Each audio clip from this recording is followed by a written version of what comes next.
समस्त को मो नमस्कार। मो ना मंगली महांत। मु बंधाभूई जीपी पालहड़ा ब्लॉक अनुगुल डिस्ट्रिक्ट रु आसी। मु कृषि मित्र भावे पालहड़ा ब्लॉक बंधाभूई पंचायत कार्यरत करुअछि एवं मु महिला चाषी माँ मानकु जैविक खत सार प्रस्तुत जैविक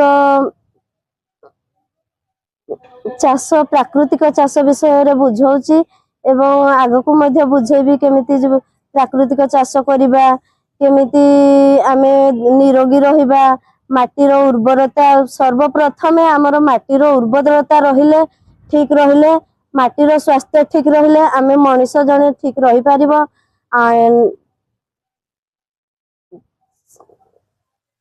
प्राकृतिक चाष करने द्वारा आम शरीर रे अनेक रोग रोचे। रासायनिक सार व्यवहार करने द्वारा प्राकृतिक सार खत सार व्यवहार कले आमको निरोगी रही पारिबा। आमे आमर ओएलएम मते ओएलएम एफएस एंड संबंधर समस्त स्टाफ बहुत सहाय्य करजंती।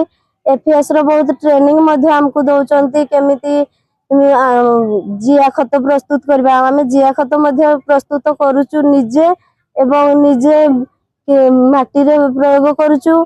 बिहन विशोधन भी करूचु। चाषी माँ मानकु भी बिहन विशोधन करिकी बुझौचु। डेमोन्स्ट्रेशन जोटा आमे कहूचु प्राकृतिक चाषर डेमोन्स्ट्रेशन देखौचु। आउ आमे सब बेले मु प्रयास करि आछि जे आमे केमिति निजे गोटे भलो धानटे किंबा गोटे मंजी पनीपरिबा भी हो मंजीटे निज घरे रखिबा सुस्थ मंजी रखिबा से विषय रे मु सब बेले समस्त चाषी माँ मानकु बुझे आछि।